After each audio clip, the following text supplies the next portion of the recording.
Halo teman-teman, selamat datang di channel Ray Movie.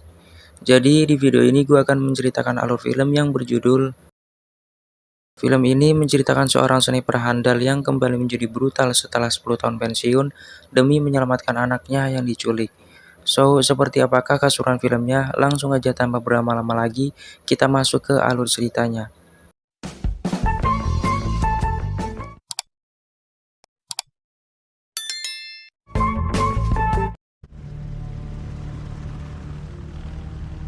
Diawali dengan memperlihatkan sebuah situasi ketika regu sniper tentara AS tengah mengawasi usaha penjemputan terhadap seorang tokoh pemimpin teroris Irak yang saat itu akan diamankan karena dia dianggap memiliki banyak informasi penting yang bisa dimanfaatkan.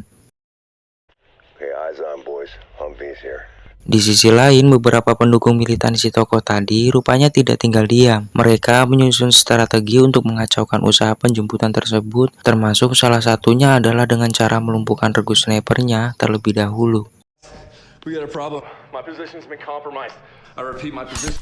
Dan dia satu dari 3 orang sniper itu berhasil ditumbangkan. Spontan, situasi tersebut membuat Frank sebagai pemimpin regu menjadi kalap dan bertindak di luar kendali. Alhasil, keluarga si tokoh yang semestinya dilindungi pun akhirnya ia bantai juga.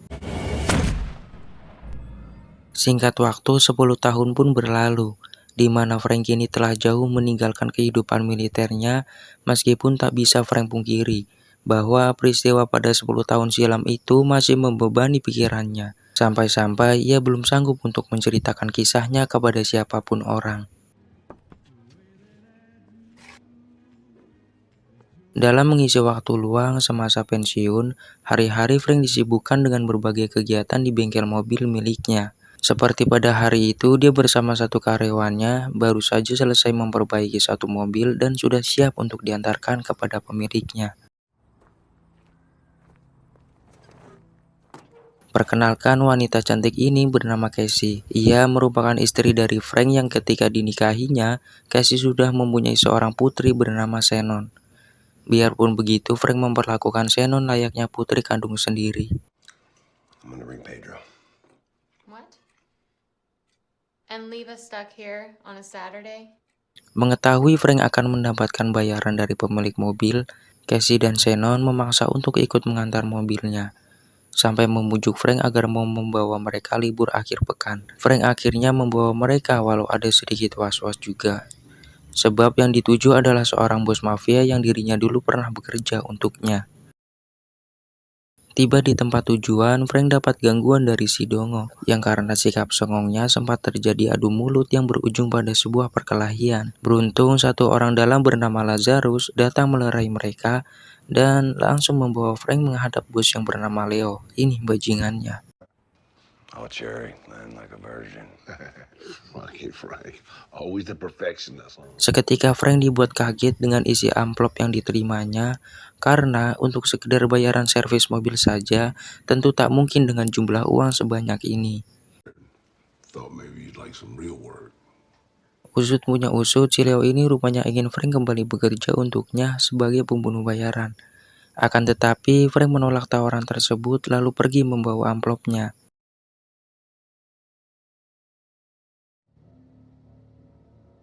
Singkat cerita, malam pun tiba. Dalam hati kecil Frank memang sempat terbesit niat untuk kembali terjun pada dunia mafia bersama Leo. Dan sejauh ini dia masih berusaha untuk tidak mengulangi pekerjaan itu lagi dalam hidupnya. Namun sejenak ia dikejutkan dengan pemberitaan di televisi di mana putri si Leo dikabarkan tewas setelah mengalami insiden tabrak lari. Informasi ini membuat Frank sangat terpukul, sebab dia tahu betul betapa si Leo sangat menyayangi putrinya tersebut. Tak lama setelah itu datanglah Lazarus berikut 2 orang pengawalnya yang tujuan kedatangan mereka adalah menyampaikan perintah agar Frank mau membereskan pelaku yang telah menyebabkan putrinya tewas. Fix an automobile. I'm not interested. Setelah dipaksa Lazarus, maka Frank pun bersedia untuk menghadap beliau malam itu juga. Yang dalam hal ini, Casey sebagai istri tak diberitahu tentang apa maksud dan tujuan kepergiannya. Sehingga timbullah sebuah prasangka tak baik dari Casey jika Frank telah menyembunyikan sesuatu yang selama ini ia tutupi darinya. Look, you have nothing to worry about.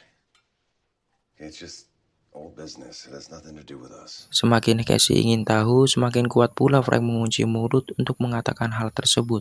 Sampai-sampai satu kepretan tangan Casey mendarat di pipinya. Tanpa berpikir untuk membalas kepretan itu, Frank pun lantas pergi menuju rumah si Leo.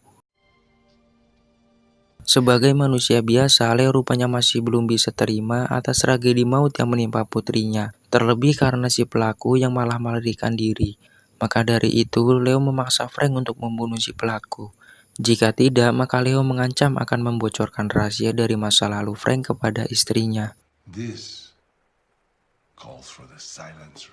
Alhasil dengan terpaksa Frank pun menyanggupi permintaan bos Leo. Di sisi lain, Lazarus yang sudah mengantongi data lengkap si pelaku langsung menyerahkannya sekaligus meminta Frank segera bergegas menjalankan tugas tersebut.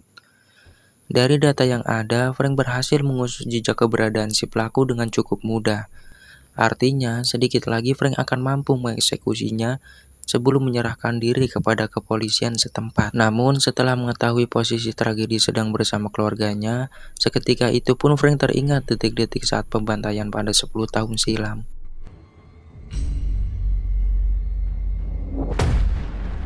Bayangan itulah yang kemudian membuat Frank tidak tega. Sampai akhirnya ia memutuskan untuk membiarkan si pelaku hingga tak lama pihak kepolisian pun datang untuk menangkapnya. Sayang sekali apa yang barusan Frank lakukan terhadap si pelaku terpantau oleh salah satu anak buah si Lazarus. Dan beritanya pun sampai kepada bos Leo, yang karena hal tersebut Lazarus dipaksa Leo turun tangan untuk memburu keduanya. Kill him. Sementara itu, di tempat kediamannya, Casey dikejutkan dengan suara dering telepon yang diyakini itu adalah panggilan dari Frank. Namun karena khawatir terjadi apa-apa, lantas ia pun memeriksa keadaan di sekitarnya terlebih dahulu. Lalu tiba-tiba,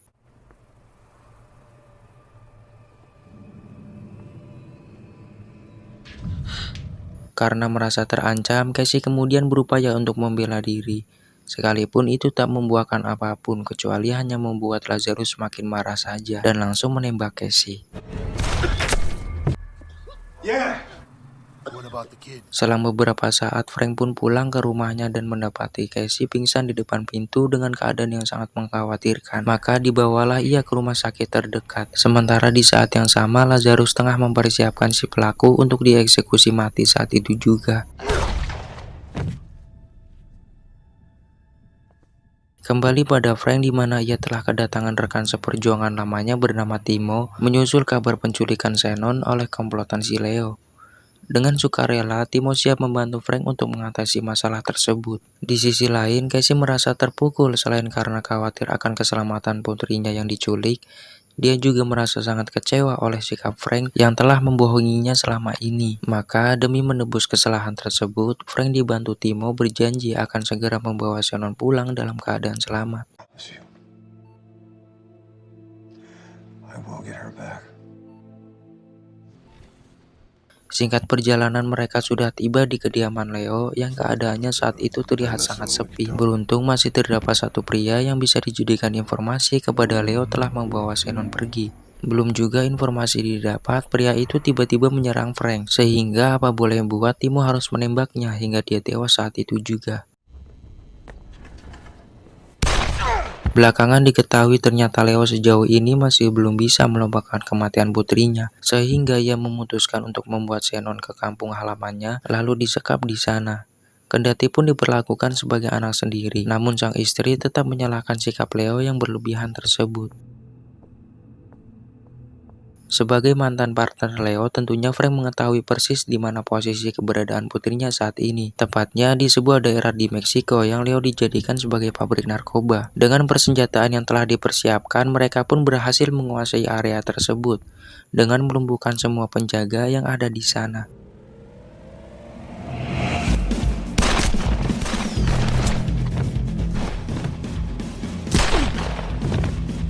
Lazarus pun langsung mengarahkan semua anak buahnya untuk melakukan pengepungan dan mentargetkan Frank dan Timo untuk dibunuh saja. Padahal kedua orang ini sudah berada di salah satu bar milik Leo, di mana si Dongo sedang main dengan cewek di sana. Dari si Dongo inilah Frank kemudian mendapat informasi lebih detail tentang Shannon disembunyikan. Sementara di luar bar terlihat Timo sedang menghabisi anak buahnya si Leo. Termasuk si Dongo pun akhirnya tewas pada keributan tersebut. Fuck you.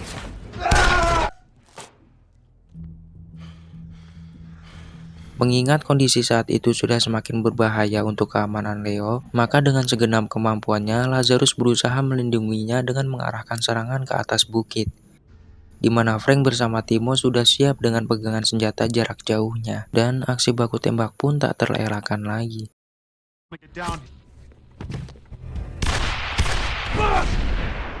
You wanna play, man? What? Now what? Lagi asiknya melihat baku tembak, Lazarus dikejutkan oleh Frank yang tiba-tiba saja muncul dari arah belakang. Meski Frank mengawalinya dengan mengajak bicara baik-baik, namun Lazarus yang sudah terlanjur panik justru merespon sebaliknya. Alhasil, Frank pun mengajar Lazarus dengan sebuah satu peluru tembakannya.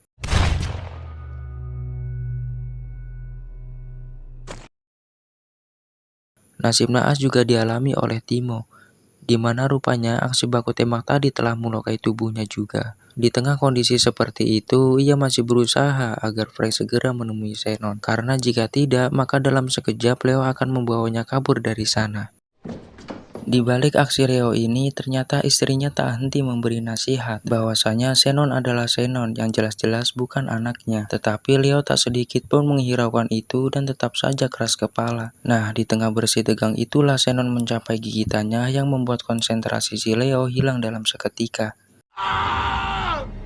Dengan itu, maka terbukalah kesempatan Frank untuk melumpuhkan si Leo, yakni dengan sebilah pisau yang berhasil dilemparkan tepat mengenai jantungnya, dan ia pun tewas.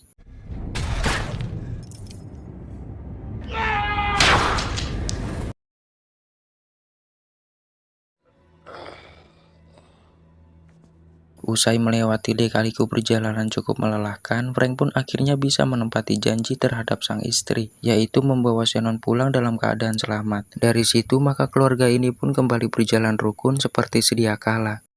Thank you.